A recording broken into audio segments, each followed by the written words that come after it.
Jadi malam ini kita akan belajar tentang ada tiga, insya Allah, ada iterasi titik tetap, ada Newton Raphson, dan ada metode second.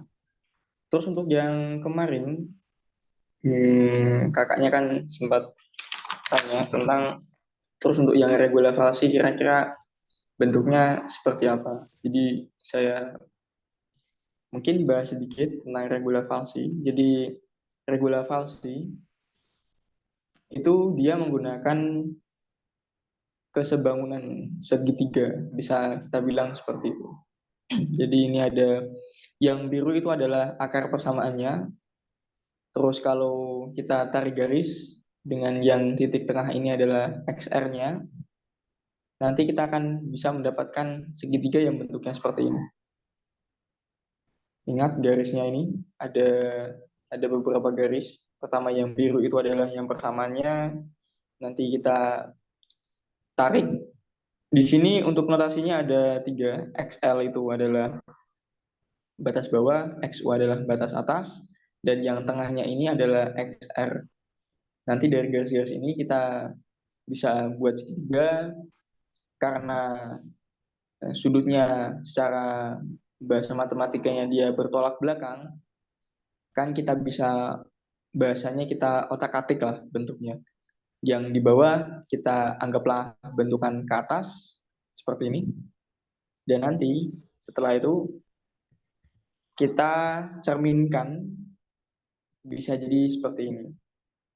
Nanti dengan konsep kesebangunan kita bisa tahu kalau yang alas segitiga kecil dibanding dengan tinggi segitiga kecil dibanding dengan alas segitiga kecil sama dengan perbandingan antara tinggi segitiga besar dengan alas segitiga besar.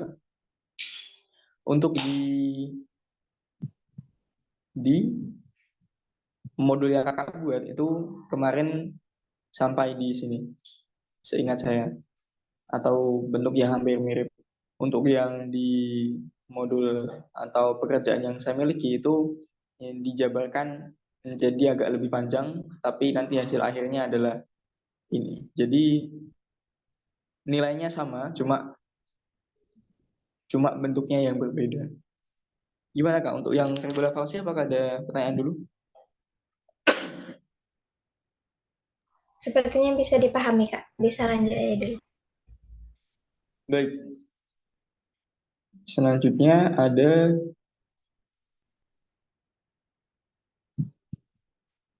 iterasi titik tetap.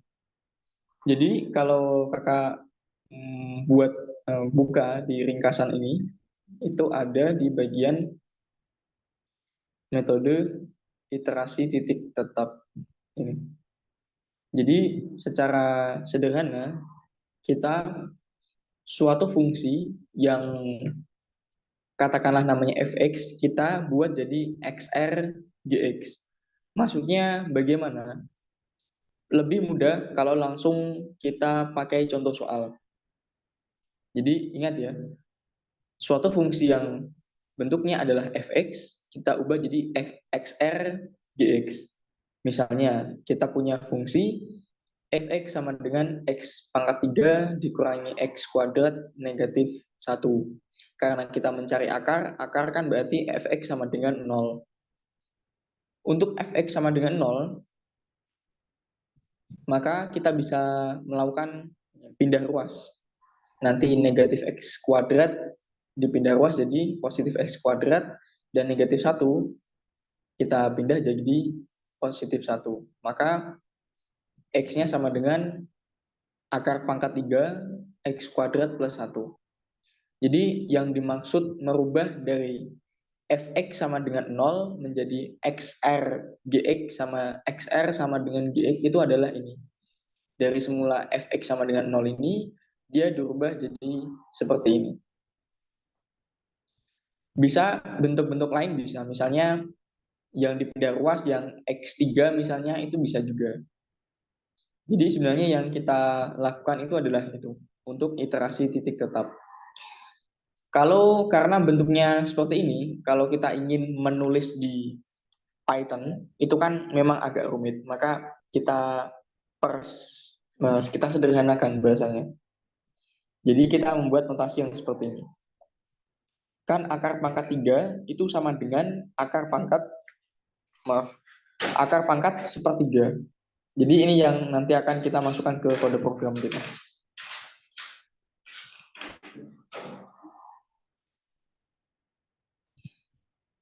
Jadi ini adalah hasil akhir dari nilai yang ada di sini. Jadi sebenarnya program yang saya buat ini itu digunakan untuk mencari akar dari ini. Akar pangkat X pangkat 3 dikurangi X kuadrat dikurangi 1. Karena menghendaki bentuk yang seperti ini, maka kita cari bentuk yang seperti ini dan ini yang kita masukkan. X kuadrat plus 1 pangkat 3. Ingat kemarin pangkat itu adalah bintang 2 kali dan untuk pangkat sepertiga tinggal dalam kurung sepertiga. Untuk yang metode terbuka ini, kita hanya memerlukan satu tebakan awal.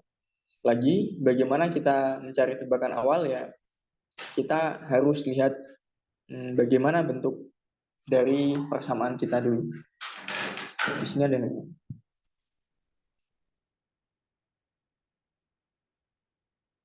Nah, ini adalah X kuadrat, X pangkat 3, X kuadrat. Ini adalah persamaannya. X pangkat 3 dikurangi X kuadrat min 1, hasilnya adalah di sekitar 1,466. Kita coba.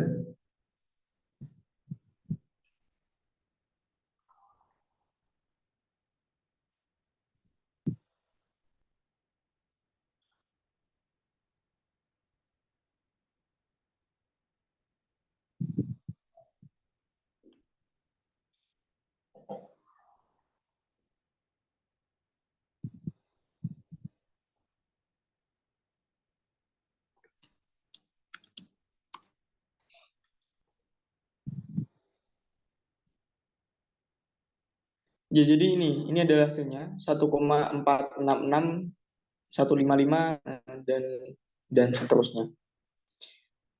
Sampai sini apa ada yang ingin ditanyakan untuk yang toleransi, error, dan penghitungan errornya hampir sama seperti kemarin sih.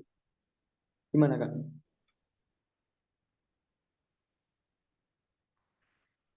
Eh, yang XR-nya gimana tadi, Kak? Bisa dapat tiga? Bisa diulang lagi? Suaranya agak putus-putus. Enggak, Kak, suara kami. Oh, oke. Sekarang Yang XR-nya itu kan dapat 3 gimana? itu Bisa dari mana ya, diulang? Kak? Yang XR sama dengan 3. Oh, ini XR itu adalah di sini ada tulisannya tebakan awal. Ini adalah tebakan awal kita. Enggak harus 3. Misalnya kalau kemarin kan kita bisa harus milihnya itu di antara, kalau metode tertutup kan kita harus milih dua nilai yang nilai nilai akarnya itu ada di antara dua batas yang kita pilih. Untuk yang metode ini, metode terbuka, kita milih akar berapapun itu sebenarnya sah-sah saja.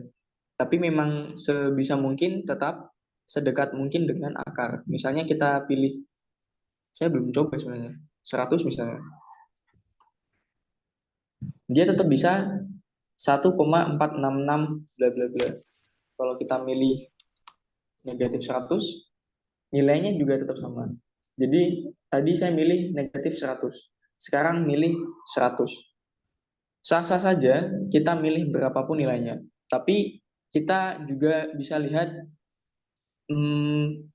kita itu iterasinya berapa kali. Misalnya, ini sebagai contoh saja ya Kak. Ya.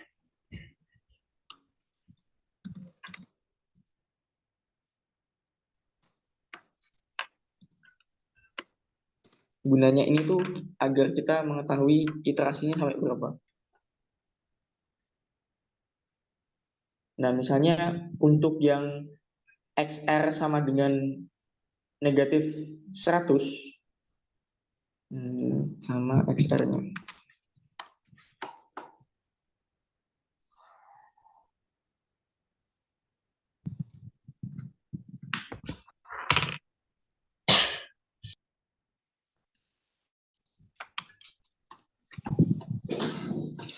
Nah, ini adalah gambaran bagaimana program kita itu berjalan seiring waktu.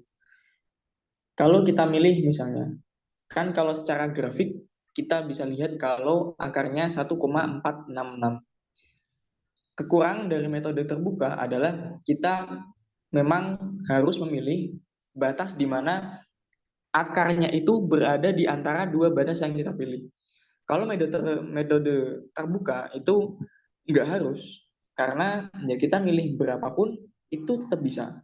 Misalnya saya tadi milih negatif 100. Negatif 100 ke 1,466 kan sangat jauh.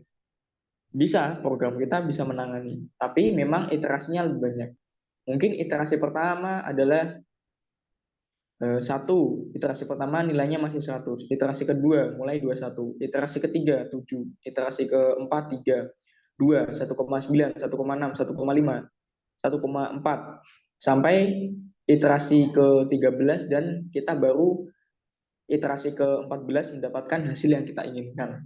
Tapi beda ceritanya kalau kita memilih angka 3 misalnya. 3 kan dia lebih dekat dengan 1,46 ya. Kalau kita memilih 3, kita hanya memerlukan cuma 10 kali iterasi. Kalau kita milih katakanlah 1,5, ya pasti iterasinya dia bisa jadi lebih sedikit lagi, cuma memerlukan 5 kali iterasi.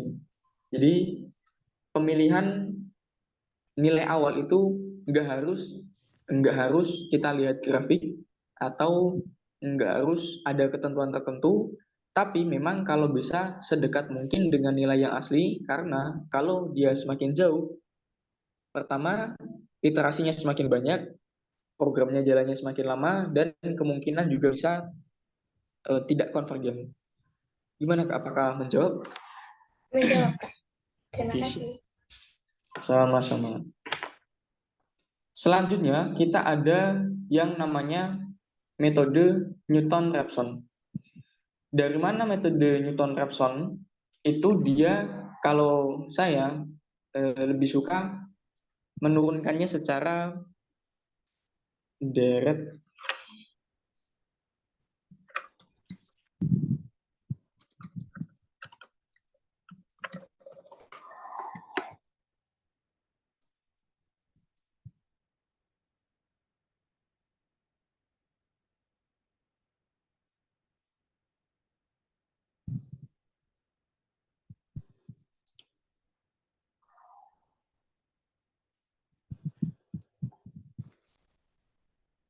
Wah, ada namanya deret Taylor. Kakak pernah dengar deret Taylor? Pernah. Kira-kira itu deret tentang apa?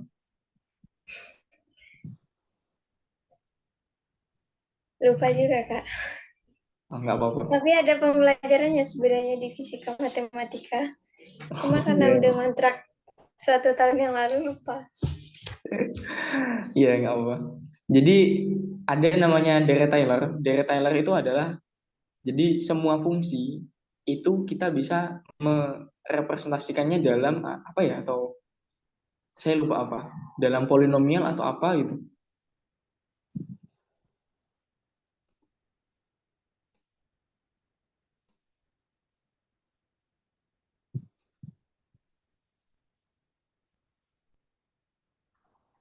Nah, ini dia bisa diuraikan dalam bentuk apa ya? Jadi setiap fungsi, kita cari aja pengertiannya. Apa itu deret Taylor?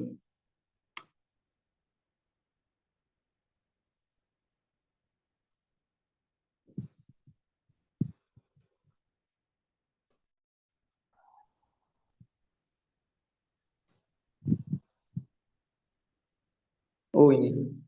Menentukan nilai hampiran dari fungsi dalam bentuk polinomial. Jadi secara sederhana, bagaimana saya memahaminya adalah kita bisa merepresentasikan fungsi yang rumit menjadi bentuk polinomialnya. Untuk metode Newton-Raphson itu kita memakai Dirac-Tyler, tapi cuma pada suku orde kedua, bahasanya orde kedua.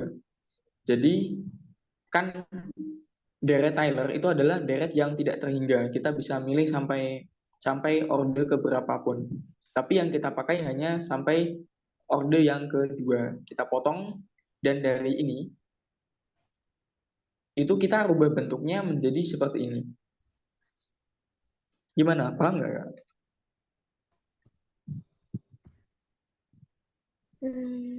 Bentar Kak. Jadi secara singkat itu tadi kita pakai deret Tyler. Deret Tyler adalah deret yang kita bisa merepresentasikan fungsi ini menjadi bentuk polinomialnya. Ada fxr plus nilai nilai sekarang dikurangi nilai sebelumnya dikali dengan turunan fungsinya. Dan hanya suku-suku ini yang di depan ini yang kita pakai dan sisanya kita tidak pakai. Dan suku-suku ini itu yang kita rubah menjadi bentuk Newton-Raphson ini. Itu sih secara singkat. Oke Kak. Sepertinya bisa dipahami, nanti kami pelajari lagi. Iya, karena saya memahaminya juga seperti itu. Maksudnya ya kalau secara ini sih sederhana, dia cuma ini aja. XR yang sekarang itu sama dengan XR sebelumnya dikurangi dengan fungsinya dibagi dengan fungsi turunannya. Bentuk ini itu ada Kak kan udah buat modul itu kira-kira ingat nggak ada mungkin kelebihan atau kekurangan Newton-Raphson?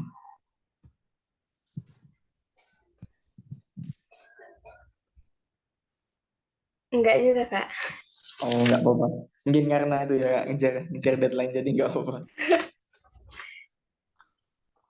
Jadi kelebihannya itu dia bentuknya sederhana. Kalau kita bandingkan dengan yang pertama misalnya Kak, yang metode titik tetap, dia mungkin bahkan dari kita mulai dari awal misalnya, metode regula falsi, kita harus cari dua akar yang dua batas yang batasnya itu di tengah-tengah batasnya ada nilai yang kita mau atau akar kita. Metode bagi dua pun juga begitu, dissection.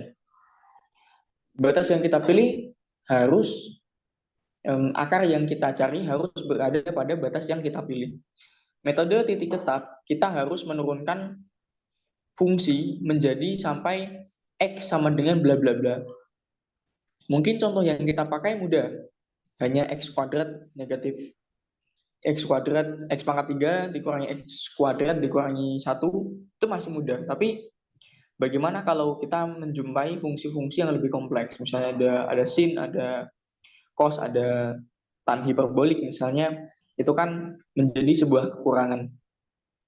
Terus muncullah metode Newton-Raphson di mana dia pertama kelebihannya adalah konvergensinya sangat cepat. Jadi kalau misalnya katakanlah tadi metode titik tetap kita butuh sampai 14 atau mungkin 5, metode Newton-Raphson itu konvergensinya tidak membutuhkan sebanyak yang diperlukan oleh metode titik tetap.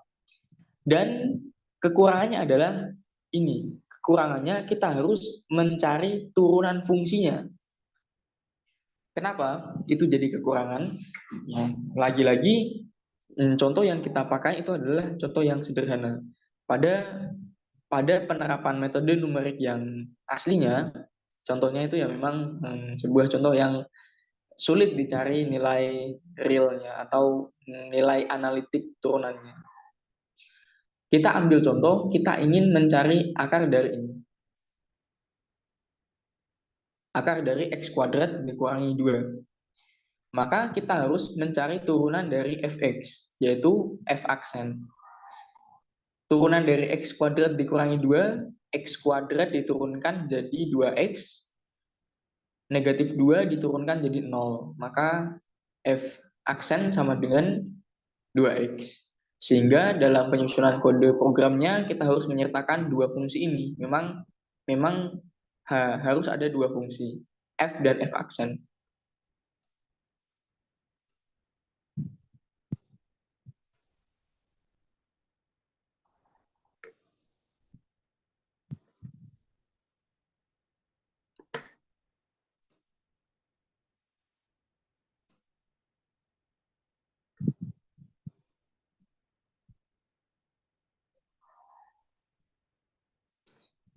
Untuk yang F, saya beri nama F1.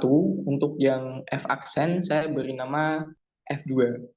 Sama seperti sebelumnya, cuma bedanya kalau di sini saya tadi X itu adalah XR. Cuma R-nya di sini saya hapus. Nggak ada masalah sih sebenarnya. Jadi kalau kita coba cek.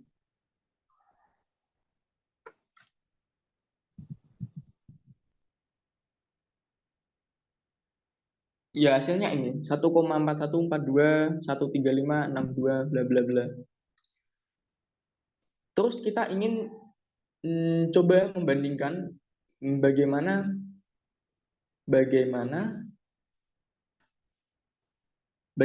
perbedaan antara iterasi titik tetap dan juga iterasi Newton-Raphson.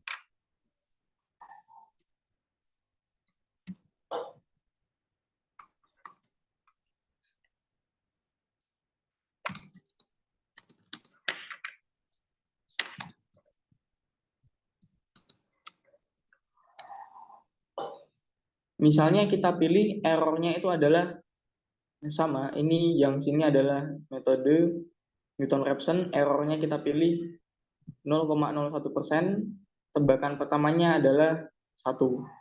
Untuk yang iterasi titik tetap kita samakan 1 juga, dan toleransinya sama. Kita mulai dari yang iterasi titik tetap, kita lihat berapa kali iterasi. Kita di sini dapat 11 kali iterasi. Kalau kita pakai Newton-Raphson, kita lihat kita cuma butuh 4 kali iterasi.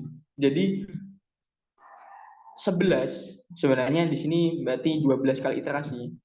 12 dibanding 5 kali iterasi, yaitu berarti hampir 2 kali atau mungkin 3 kali lebih cepat dibandingkan dengan metode iterasi titik tetap. Itu pun kalau kita bisa nebaknya dekat. 1 kan dekat. Misalnya kalau 100. Kalau 100 kita butuh sampai 16 kali iterasi. Kalau di sini 100,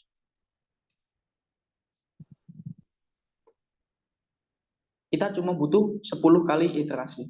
Jadi itulah yang kemarin kan kakak juga bilang tentang apakah penggunaan satu metode itu hasilnya sama dengan metode lain. Kalau kita atur toleransinya, tebakan awalnya dan toleransinya, sebenarnya di toleransi sih.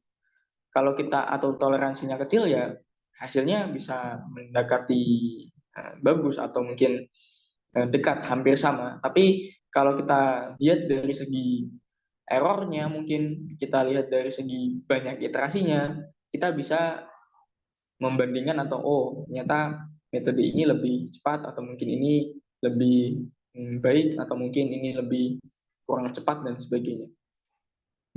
Mana Kak, ada yang ingin ditanyakan?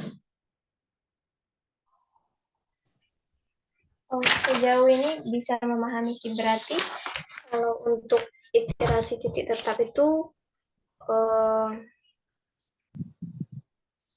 fx-nya cuma dirubah dulu kan Kak? Iya, dicari nilai Nah, X. kalau Newton-Raphson itu dia pakai deret Taylor tadi ya Kak? Iya betul. Tapi kelebihannya dia lebih cepat iterasinya. Oke, bisa Kak. Baik, selanjutnya ada di metode second. Memang metode Newton-Raphson itu cepat, tapi ya kekurangannya ini misalnya dua, ya, bukan dua. Maksudnya kita harus menentukan nilai dari turunannya. Bagaimana ketika kita disuguhkan pada kasus misalnya ini kasus kasus benda jatuh misalnya. Fungsinya seperti ini.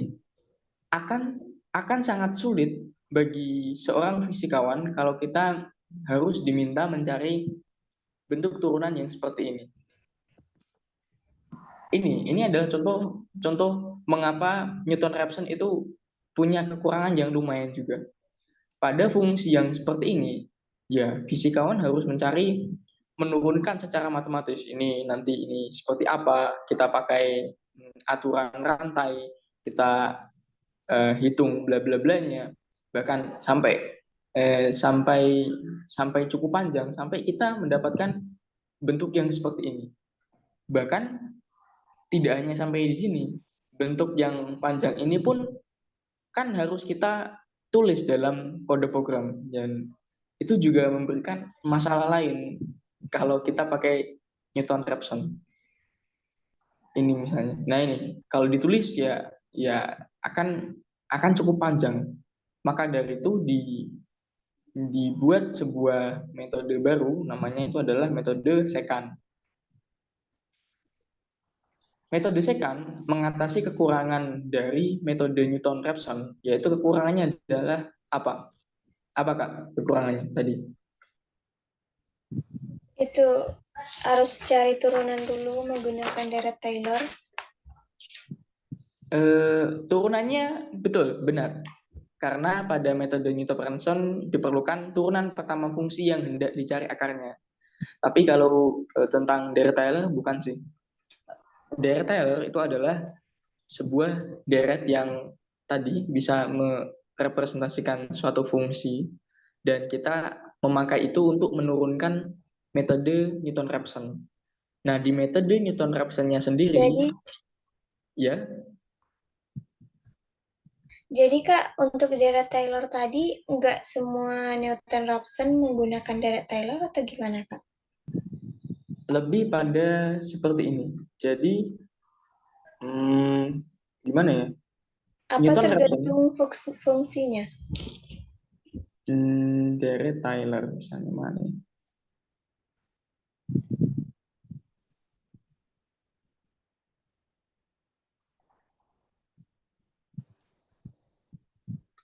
Nah, kita klik.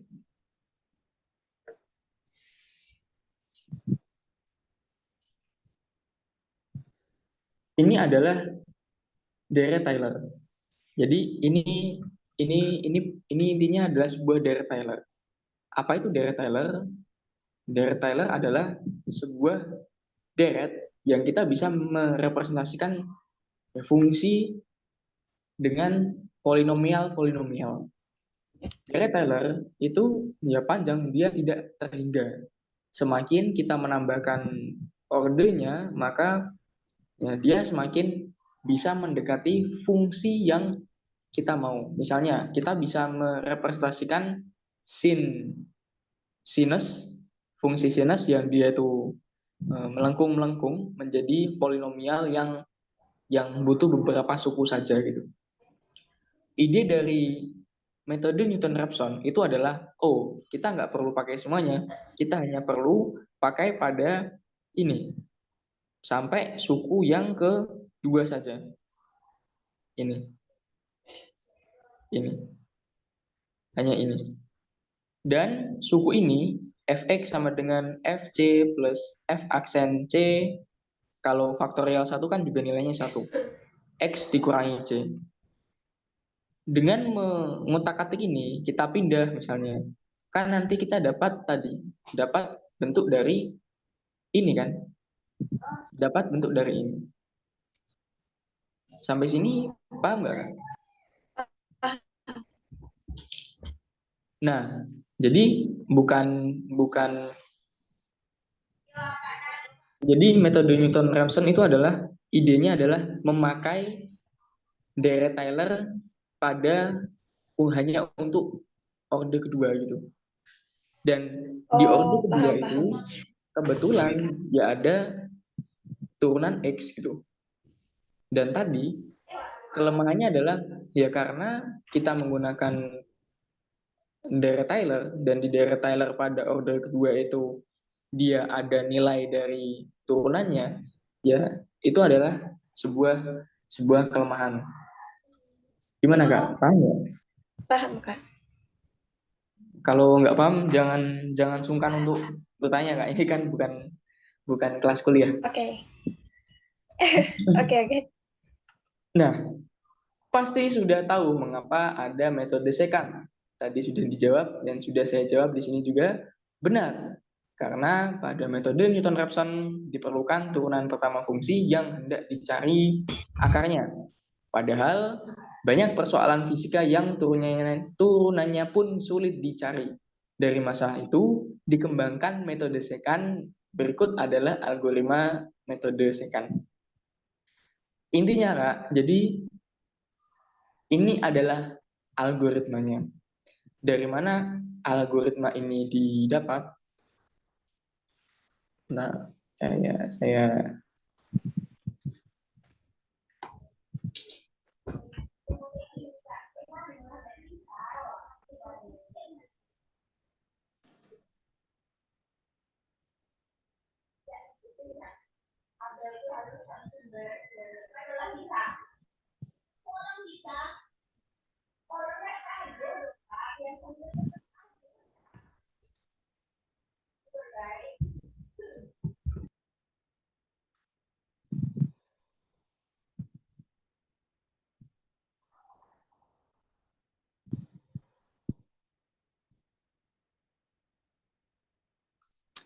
jadi idenya adalah sebenarnya sama, masih pakai deret Taylor.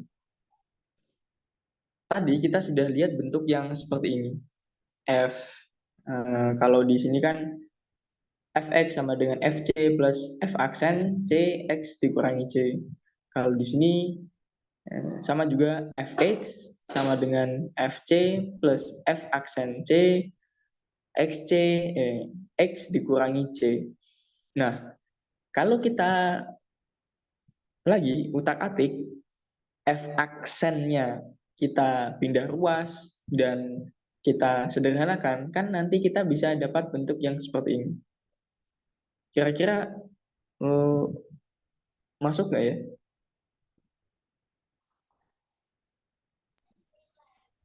Ini ini untuk mencari turunannya aja sih kan. Ini mencari turunannya dulu.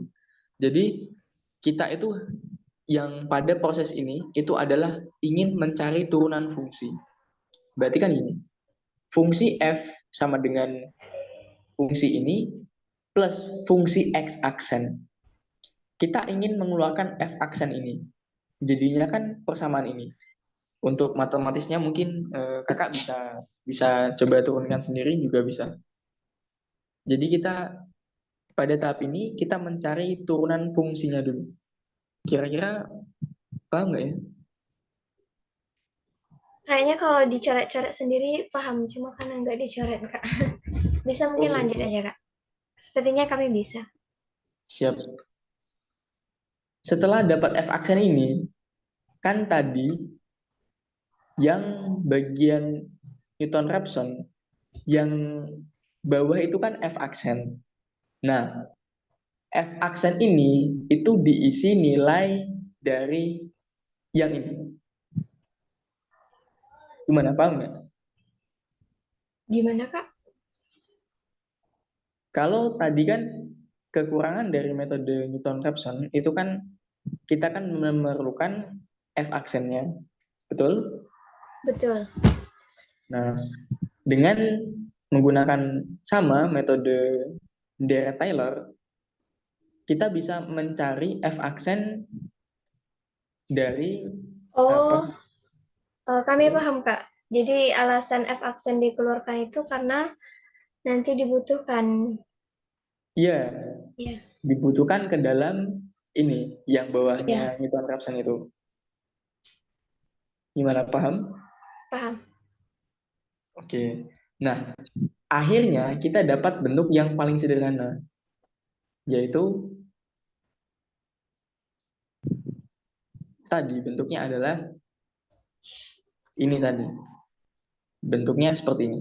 Jadi memang algoritmanya tidak sependek Newton-Raphson, atau mungkin bahkan juga konvergennya tidak secepat Newton-Raphson, tapi kita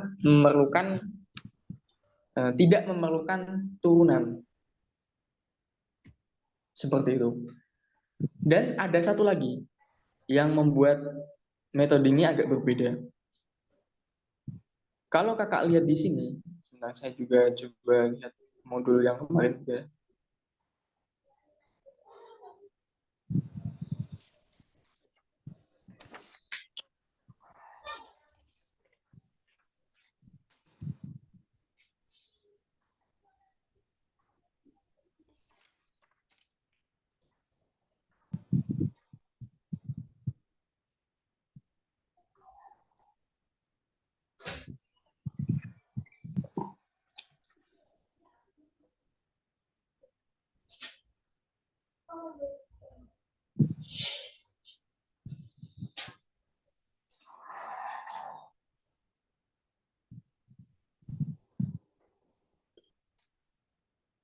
Sudah kelihatan nggak? Sudah. Oke, kita baca pelan-pelan ya. Pertama ada xn-1. Katakanlah n-nya adalah 2 misalnya. Oke Kak, 2 misalnya, n-nya 2. Berarti xn-1 berarti adalah x1 kan ya? Iya, Terus 2 plus 1. xn berarti x2, betul? Iya, Xn plus 1 berarti x3, betul? iya. Nah, berarti kan katanya ini metode terbuka. Kok kita perlu 2 nilai taksiran atau memerlukan 2 nilai awal, ada x0 dan x1? Kira-kira kakak bisa jelasin nggak? Atau mungkin bisa cerita kenapa gitu? Ada pikiran atau ide apa? Hmm,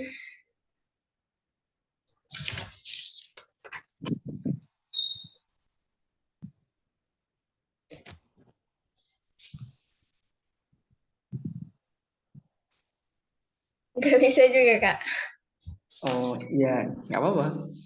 Mungkin tadi yang di PPT yang saya buka, yang di drive, folder drive itu udah ada dijelaskan tadi, cukup bagus.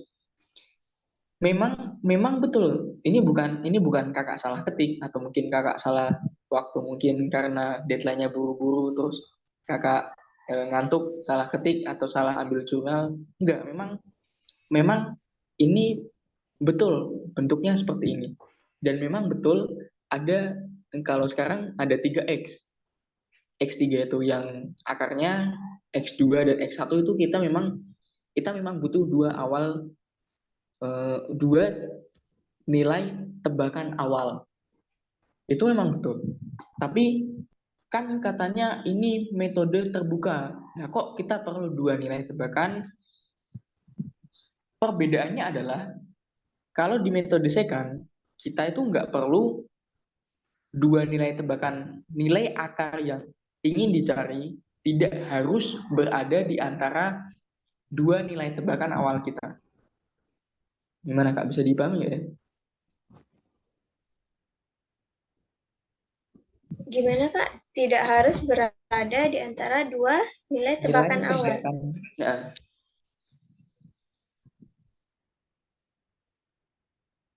misalnya, bentar ya, kita running dulu. Saya akan buka metode yang dissection.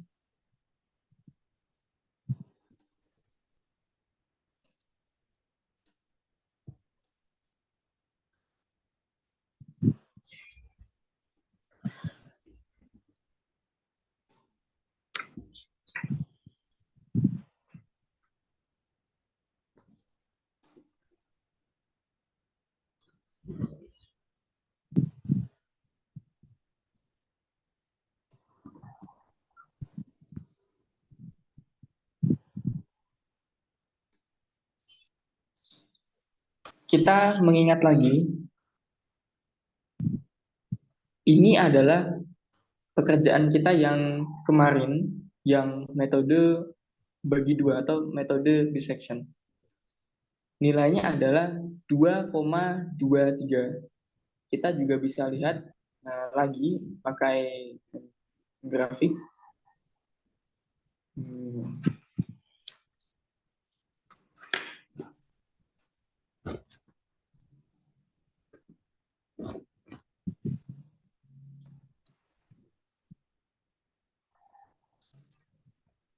X kuadrat min 5.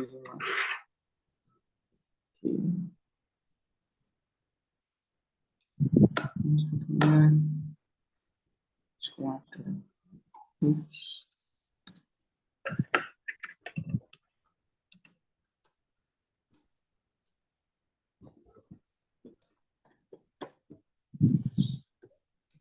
Untuk yang metode bagi dua, kan pada metode bagi dua, kita harus menentukan dua nilai batas. Batas bawah, batas atas, dan juga batas bawah. Dan akar kita itu harus berada di tengah-tengahnya. Misalnya kalau kita milih 2 dan 3, kita run, ya bisa ketemunya adalah 2,23. Yaitu di sini adalah 2,23. Betul. Apakah bisa misalnya saya milihnya di antara 1 dan 2? Kita coba aja. 1, 2. Hasilnya adalah 1. Padahal nilainya kan bukan 1. Nilainya adalah 2,236. Bagaimana kalau misalnya saya coba 3 dan 4? Kan batasnya nggak ada di situ. Sama lagi, hasilnya juga salah. Hasilnya adalah 3. Kalau di metode secant, misalnya pada di sini, kita ingin mencari akar dari 2. Akar dari 2 kan dia nilainya adalah 1,41. Misalnya kita cari taksiran awalnya adalah 1, yang 1 adalah 1, yang 2 adalah 2. Ini pada contoh ini akar kita memang terletak di tengah-tengahnya. Kalau kita run, ya kita dapat hasil yang 1,414221. Tapi bagaimana kalau kita milihnya itu misalnya 2 dan 2,5? 2 dan 2,2 misalnya. Menurut kakak hasilnya gimana sebelum kita run? Silahkan bak dulu. Tetap Apa maksudnya? tetap sama aja hasilnya dengan yang kalau kita masukin taksirannya antara akar yang tadi. Tidak tahu, kita akan cek. Wah, ternyata hasilnya sama. Bahkan kita misalnya 2,001. Saya belum pernah coba sih. Dan 2,11.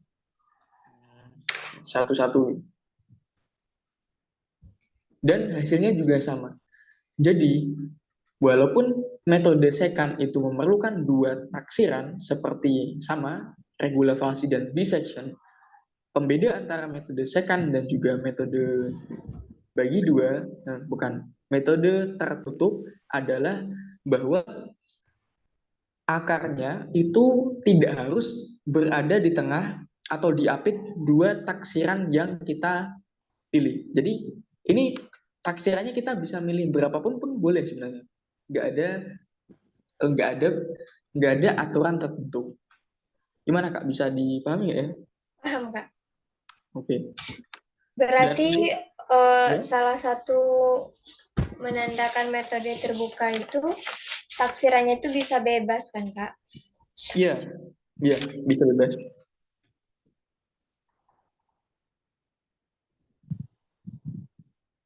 Ada lagi? Enggak sih, Kak, kayaknya. Nah, untuk yang ini bedanya ada sedikit beda.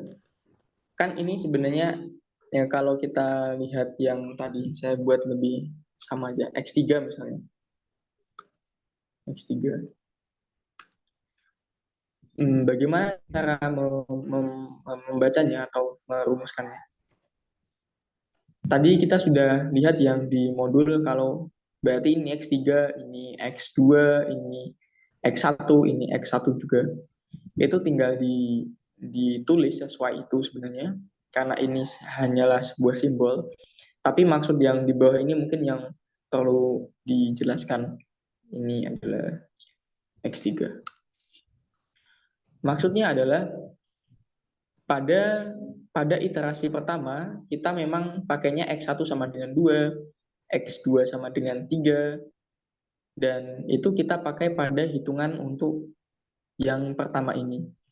Pada hitungan yang selanjutnya, karena X2-nya X1 sama dengan X2, X2 sama dengan X3.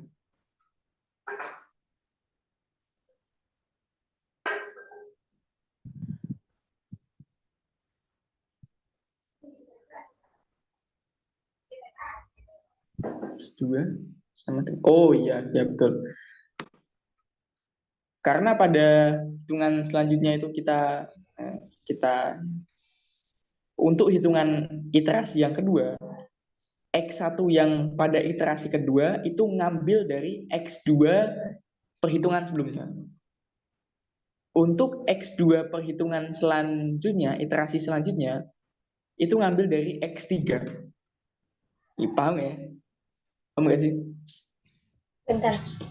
Kalau X1, Ya, kan untuk yang pertama, kalau iterasi X1, pertama. Iterasi pertama kan X1-nya diambil dari sini. X2-nya diambil dari sini. iya. Nah, untuk iterasi yang kedua, X1-nya diambil dari X2 sebelumnya, yang lalu. X2 iterasi sekarang diambil dari X3 iterasi sebelumnya. Kalau untuk iterasi selanjutnya lagi, ya X1 sekarang diambil dari X2 yang tadi, X2 yang sekarang diambil dari X3 yang tadi. Gimana, paham ya? Bentar Kak, berarti kalau X1, kalau X2 sama dengan X3, X2 yang sebelumnya tuh yang batas itu ya Kak? Iya, taksiran itu. Iya, yang taksiran. Berarti maksudnya sama dengan tuh dia berganti ya Kak, dari yang taksiran itu berubah menjadi X3 itu ganti gitu ya Kak angkanya, atau Iya, gimana betul. maksudnya? Iya, betul. Saya coba print aja biar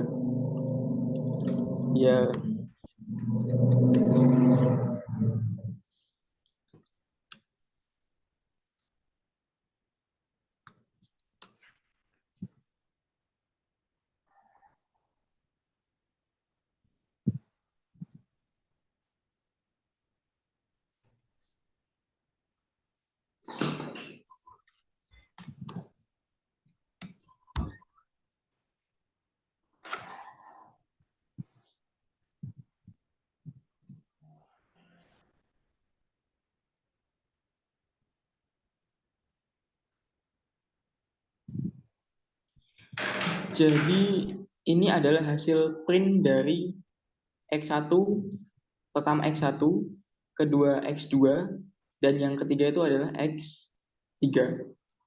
Nah, pada perhitungan selanjutnya, X1 ini itu diambil dari X2 yang ini. Kak, bentar, X2-nya bisa jadi 1,55 itu yang mana ya Kak? Dari perhitungan nggak salah. Nah. Bukannya X2 itu dari batas. Karena kalau kan ini printnya kan saya taruh di sini. Iya kan? Iya. Nah, X2 itu sekarang adalah X3. Nah, X3 yang sekarang itu adalah Oh, oke. Jadi dia langsung ngambil yang X3. Oh, paham Kak. bisa sih saya taruh di sini di bawahnya. Nanti Oke. dia beda. 2, 3, 1. Nah, maksud saya gini tadi. Kenapa Oh, nggak 3, kenapa harus langsung 1,59 tadi?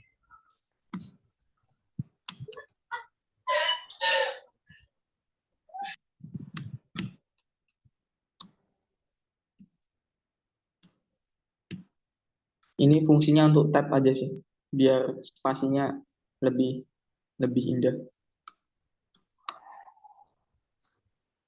Wah, nggak indah-indah juga. Nah,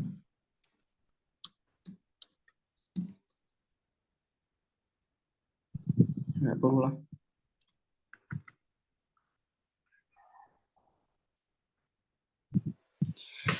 Nah, jadi ini adalah X1, ini X2, ini X3. Ya. Nah, X1 yang sekarang itu ngambil dari X2 sebelumnya. X2 yang sekarang ngambil dari X3 yang sebelumnya. X3 ini didapat dari mana? Ya, didapat dari perhitungan yang ini. Untuk iterasi yang selanjutnya, nanti X1 yang sekarang ngambil dari X2 yang sebelumnya. X2 yang sekarang mengambil X3 yang sebelumnya. X3 yang ini kita dapat dari perhitungan. Nanti X1 yang sekarang ngambil dari X2 sebelumnya, X2 sebelumnya ngambil dari X3 sebelumnya. Ini kita dapat perhitungan. Jadi seperti itu. Kira-kira ada pertanyaan nggak ya, Kak? Paham sih Kak kalau yang itu. Yang Oke. X1 sama itu.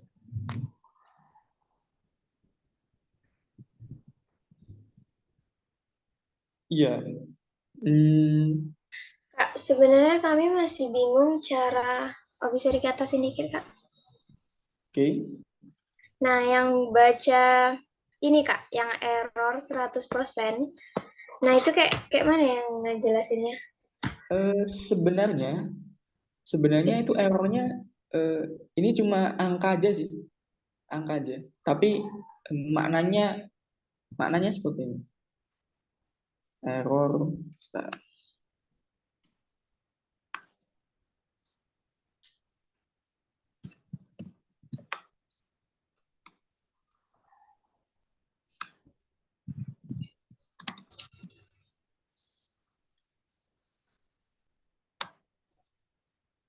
Nah, error itu digunakan sebagai ya error kan error. Error itu kita dapat dari ada rumusnya sendiri dan lain sebagainya.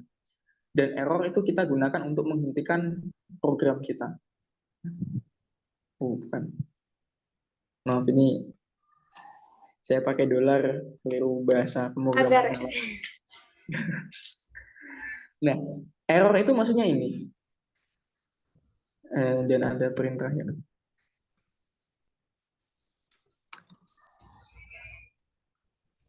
Kan kita kan toleransinya adalah 0,01.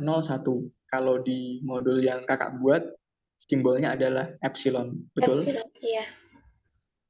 Nah, kita ingin menghentikan program kita sampai eh, errornya itu kurang dari 0,01. 0,2 kan masih Iya. di bawah 0,01. Ini berhentinya kan di sini. Error itu nilainya sebenarnya bisa dihitung dengan nilai ini. Tapi karena bisa lebih tepatnya kalau saya ingin betul-betul tepat, ya saya pakainya errornya itu ini. Tapi saya juga harus itu nambahin X3 lagi. Tapi kan untuk apa kita susah-susah? Toh juga nanti error nilainya berubah-berubah aja. Jadi di pikiran saya asumsikan awal-awal itu errornya 100% gitu aja. Toh juga nanti errornya dihitung lagi, dihitung lagi, dihitung lagi. Jadi kayak gitu. Mau diisi satu pun sebenarnya nggak apa-apa. Diisi satu misalnya. Kan ini satu. Ini sebagai apa ya? Variabel aja gitu. Setelah saya isi satu, kan nanti juga dihitung 46%, 7%, 4%, dan lain sebagainya. Yang penting, nilai error ini lebih dari toleransi. Karena kalau kurang di awal-awal dia sudah kurang dari toleransi, ya program kita nggak jalan. Misalnya, saya isi 50 pun juga nggak apa-apa. Karena nanti di hitungan kedua juga dihitung nilai eksaknya atau nilai sebetulnya berapa. Tapi saya nggak bisa ngisi misalnya 0,001. Nggak bisa, program kita nggak jalan. Ya kenapa? Karena program kita berjalan itu hanya selama errornya lebih besar dari toleransi. Kalau errornya lebih kecil dari toleransi, ya program kita nggak mau jalan. Karena ya kita nyusun programnya itu memang berhentinya kalau errornya sudah lebih kecil dari toleransi. Gimana? Menjawab nggak, Kak? Bisa dipahami sih, Kak. Oke, jadi sebenarnya pilih angka berapapun, yang penting lebih besar dari toleransi. Tapi secara untuk formalitas, biasanya saya pilih angka 100 karena ceritanya mula-mula errornya 100%, nanti jadi turun gitu. Tuh ada pertanyaan lagi? Paham sih, Kak, kalau yang materi ini. Oke. Ya sebenarnya sudah selesai untuk yang akar metode Kak, ya. kami boleh nanya yang tentang metode bagi dua nggak? Silakan. Kami ada mencoba mencari, bentar Kak.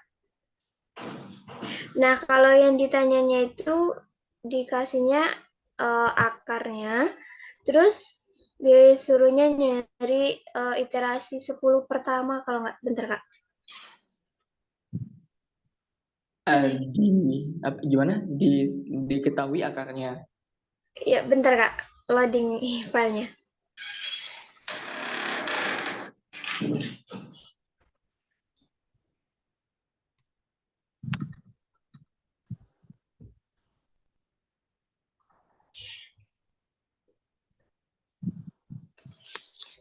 Mana ya?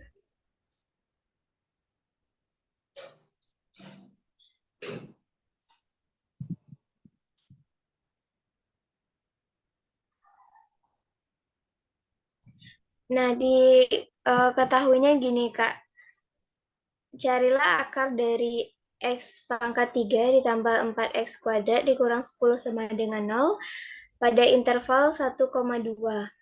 Nah, terus itu aja sih Kak soalnya.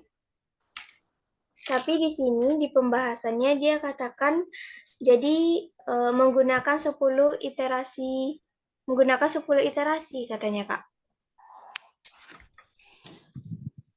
Iya, terima kasih banyak. Mau coba share screen dulu nggak? Biar kita bisa, saya sih bisa lihat soalnya juga. Kalau kami kirim ke Kakak aja filenya gimana Kak? Boleh?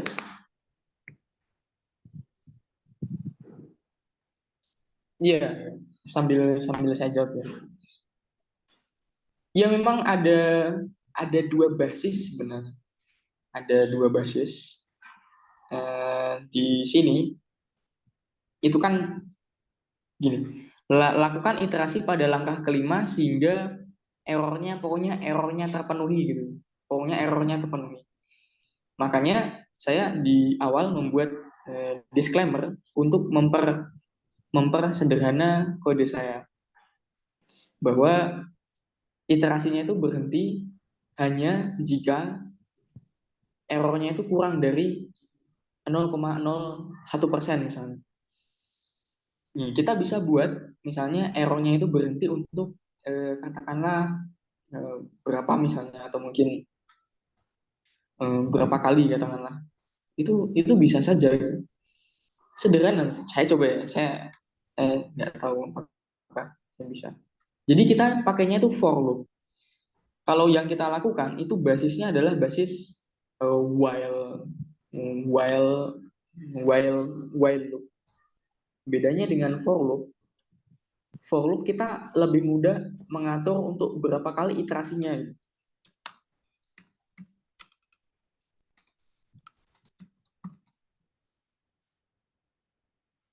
Katakanlah 10 kali iterasi.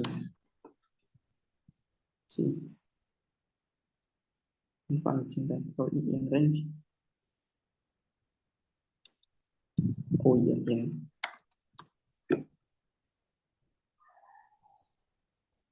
intervalnya diganti 1 dan 2.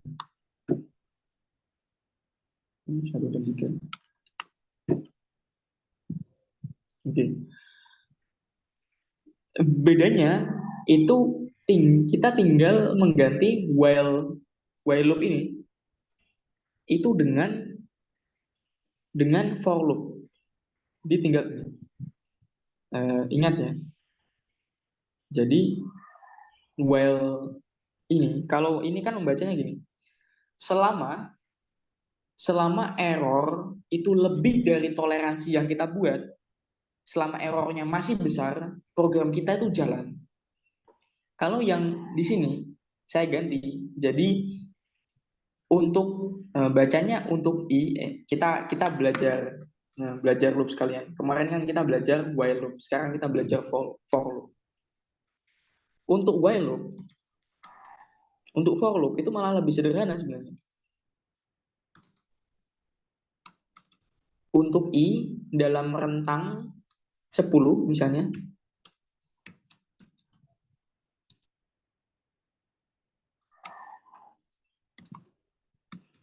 print i.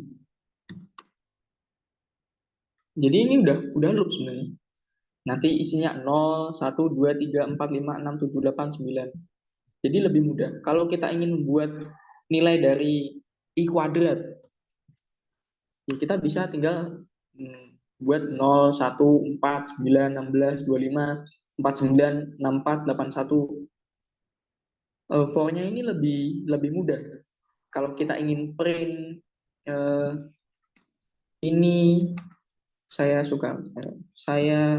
hobi menulis skripsi.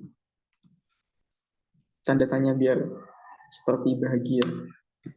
Saya hobi menulis skripsi 10 kali ya, nanti ditulis 10 kali. I depannya biar kita lihat ini iterasi keberapa. Kalau 0 sampai 9 kan memang 10 kali iterasi. Jadi sebenarnya lebih mudah, tapi karena yang ditulis di modul itu adalah basisnya lebih pada sampai errornya terpenuhi. Sampai errornya terpenuhi itu menurut saya lebih mudah pakai while. Tapi kalau sampai iterasi ke n terpenuhi, itu menurut saya lebih mudahnya pakai for loop. Dan untuk yang menjawab tadi, ya kita tinggal ubah ini jadi misalnya berapa kali iterasi kita bisa. Misalnya kita ubah di sini, nggak usah.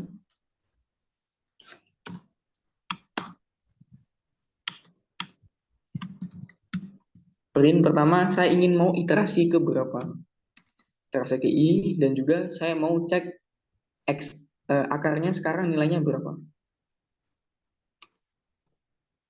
Maka untuk iterasi pertama nilainya 2, iterasi ke 1 nilainya 2,5, kedua 2,25, ketiga 2,125, keempat 2,1875, ke 9 2,363282125. Jadi kita enak memang kita bisa iterasi berapapun sebenarnya. 100 misalnya. Ya kita bisa melakukan hal itu. Gimana? Masih ada pertanyaan? Jadi sebenarnya Kak, kalau misalnya kita nggak pakai iterasi keberapa kayak yang minggu sebelumnya, nah itu tuh udah langsung hasil akhir gitu kan Kak, yang di programnya. Lebih pada gini sih. Kalau kalau misalnya kita kita atur kondisinya sama, ini kita mencari akar yang sama, x kuadrat dikurangi 5 dari 3 sampai 2 sampai 1 sampai 3 misalnya. 1 sampai 3. Kita ingin melihat ini kita itu berapa kali iterasi.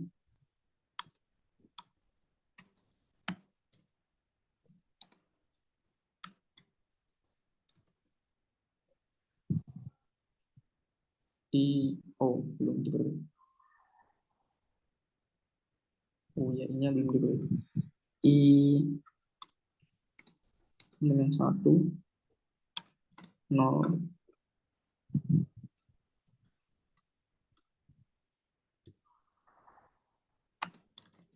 I sama dengan I plus 1.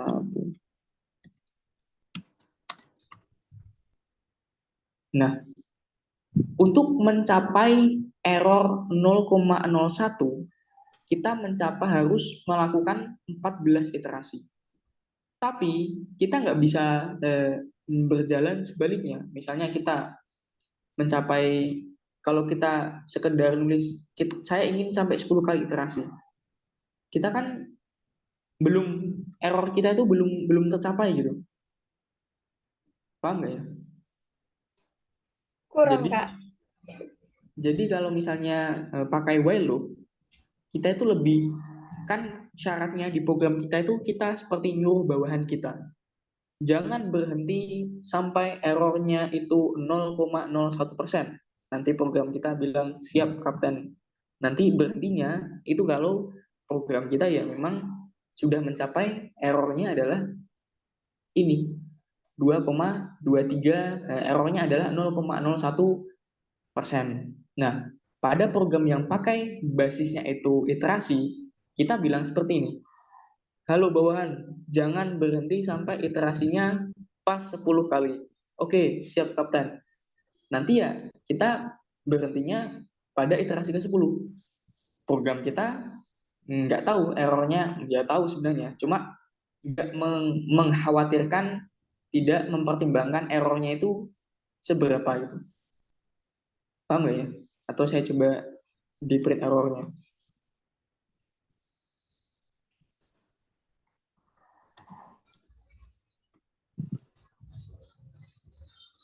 Jadi kita tinggal mau memerintah program kita itu basisnya berhentinya apa.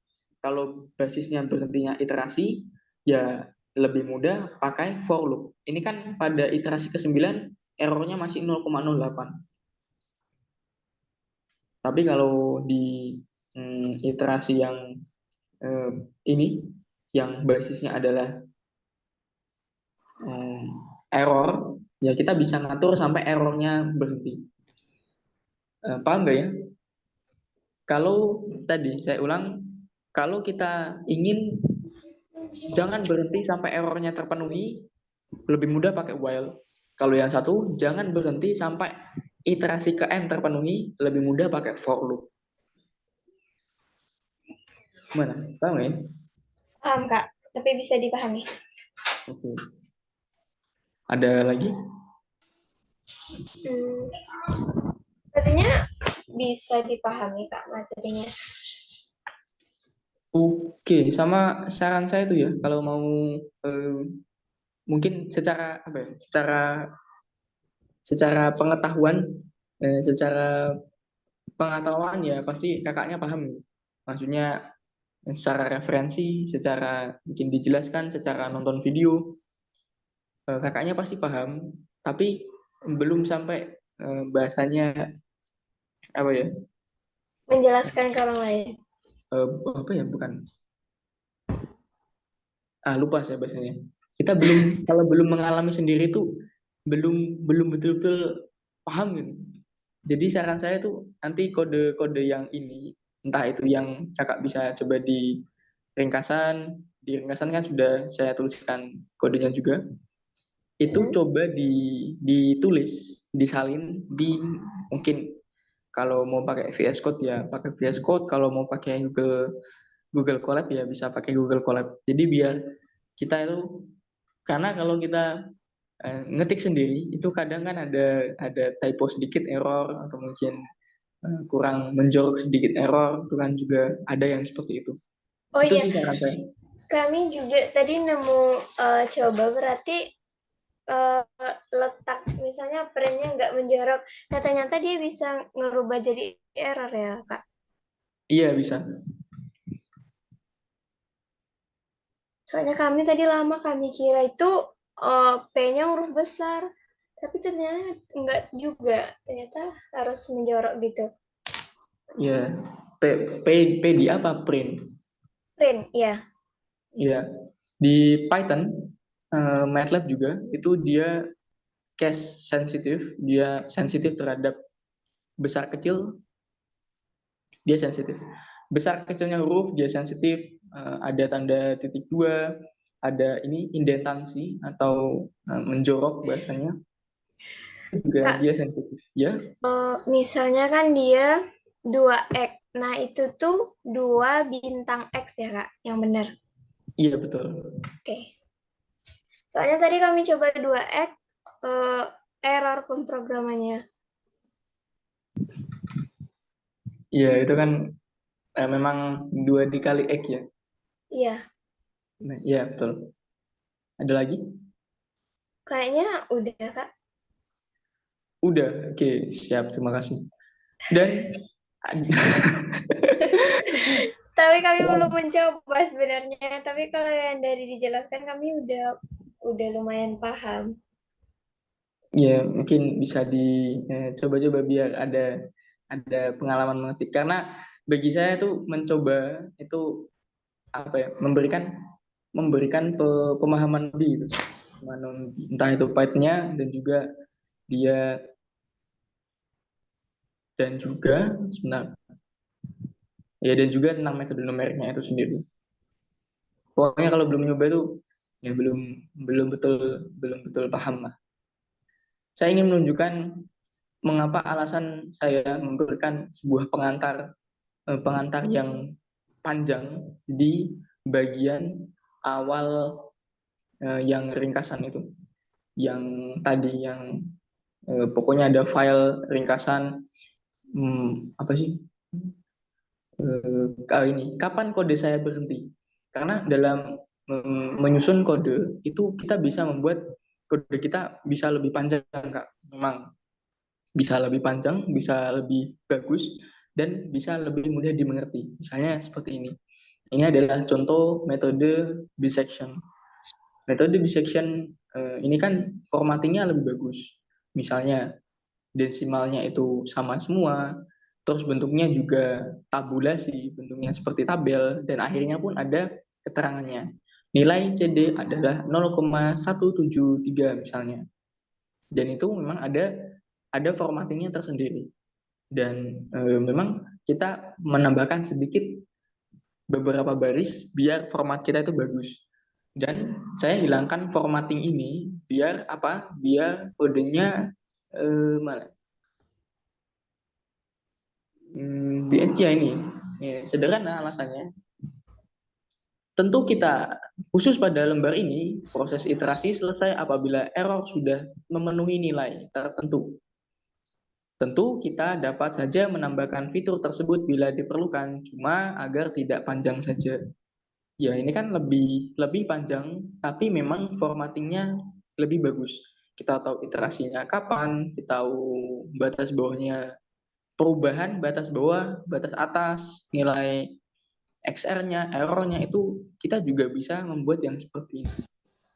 Kan itu lebih bagus, apalagi kalau di kita bisa membuat bentuknya hampir sama seperti atau bahkan sama seperti di Excel. Tadi tentang eh, metode bisection, metode terbuka.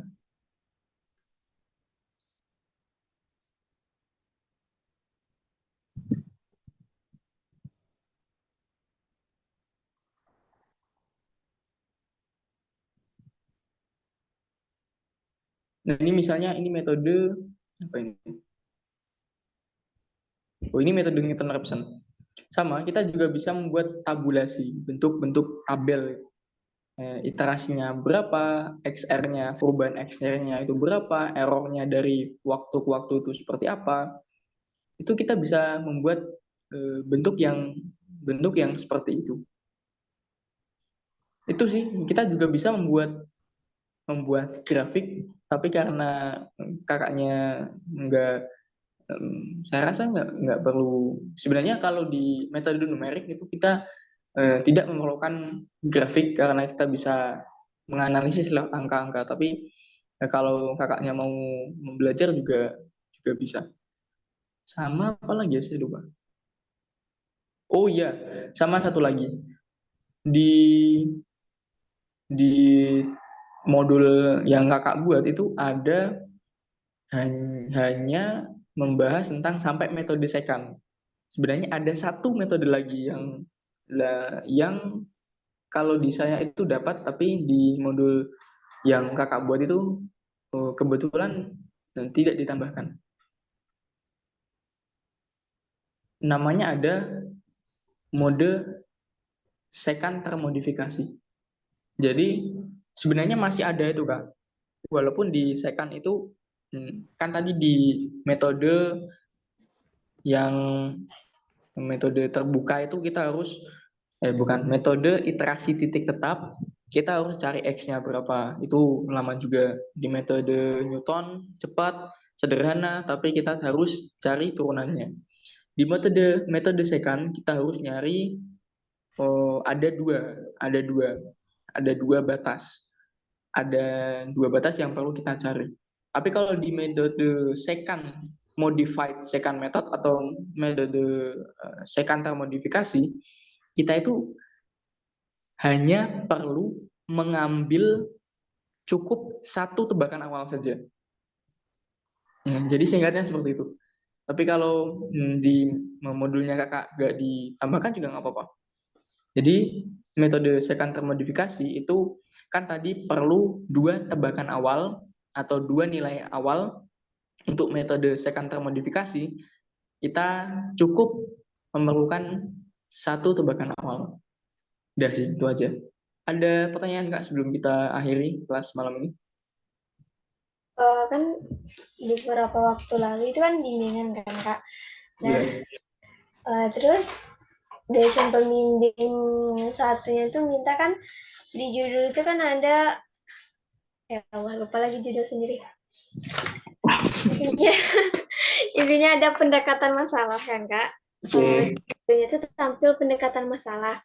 Nah, bapaknya ini minta itu misalnya kayak metode bagi dua. Nah, harus nyari soal fisika gitu nah Kak, soal fisika yang berbasis.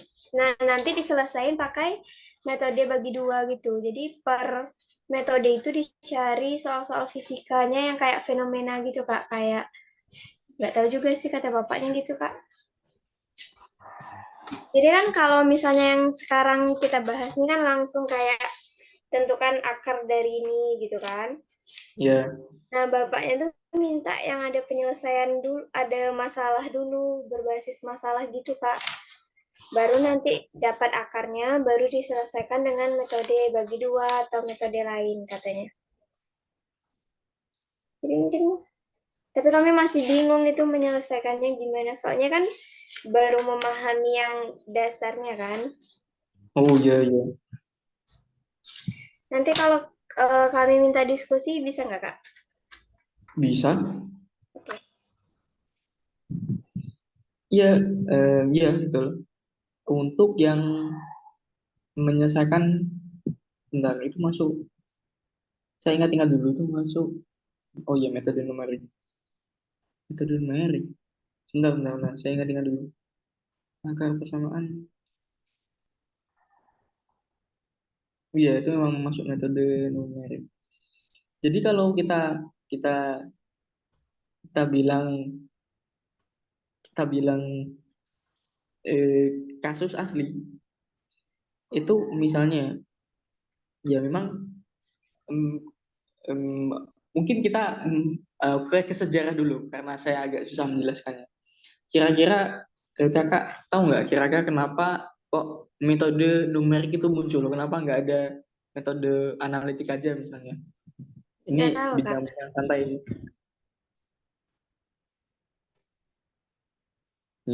Gimana kak? Kira-kira kenapa? Ini bintang-bintang santai aja nggak apa-apa. Hmm. Metode numerik itu ada. Bentar, Kak. Pastinya kami pernah mengutip beberapa pendapat.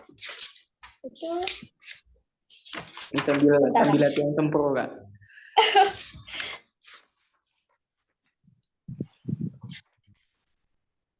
Di bab 2 kalau nggak salah ada.